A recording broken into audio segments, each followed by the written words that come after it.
এবছরই আমরা এরকম একটি ডিজাইন করব যে আপনারা অমুক জায়গায় যে এই কাজটি করে ভর্তি করেন, কিন্তু এই বছর আমরা পারি নাই।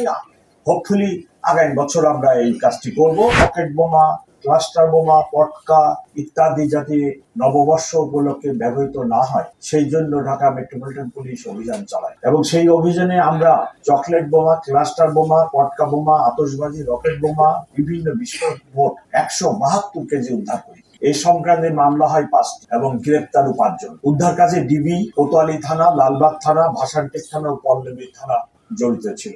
আজকের দিনটি নানাবিধ কারণে সিগনিফিকেন্ট, এবং আমি সব জায়গায় বলি ঢাকাবাসীর জন্য ট্রাফিক একটি দুর্ভোগের নাম।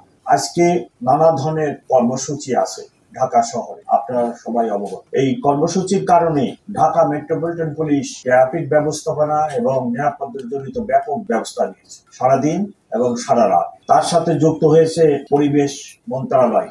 ওনারা আমাদেরকে পরিবেশ সংক্রান্ত যে সমস্ত অ্যাক্টিভিটিস আছে সেগুলোর ব্যাপারে সাহায্য সহযোগিতা করবেন। আমার অতিরিক্ত পুলিশ কমিশনার ট্রাফিক, উনি ট্রাফিকের উপরে বিভিন্ন প্রোগ্রাম নিয়েছেন, ব্যবস্থাপনা নিয়েছেন। তার মাধ্যমে আমরা ঢাকাবাসীকে কতটুকু ট্রাফিক দুর্ভোগ লাঘব করতে পারি সেই প্রচেষ্টায় থাকবে। আমি সকলকে আপনাদের মাধ্যমে ঢাকাবাসীকে ইংরেজি নববর্ষের শুভেচ্ছা জানাই, এবং আমাদের ঢাকা মেট্রোপলিটন পুলিশের এই সকল কর্মকাণ্ডে আপনাদের সহ ঢাকাবাসীর সহযোগিতা কামনা করি। Double million offer, Walton fridge কিনে পেতে পারেন 20 লক্ষ টাকা, রয়েছে কোটি কোটি টাকার নিশ্চিত উপহার। সিডনি শহরে আমি এরকম নববর্ষের দিনে আমার সময় কাটছে, কিন্তু সেখানে পুরো সিডনি শহরে এই কাজটি হয় না, মানুষের বাড়ির ছাদে ছাদে এই কাজটি হয় না, ওটা একটা নির্দিষ্ট স্থানে হয়, সেখানে সবাই যায় এই কাজটি করে।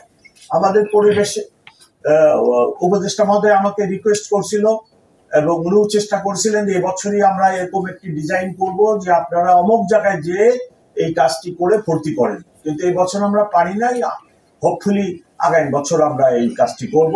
ঢাকাবাসী নিরাপদে থাক, ভালো থাক, ঢাকা মেট্রোপলিটন পুলিশের একমাত্র চাওয়া। সকলকে অনেক ধন্যবাদ।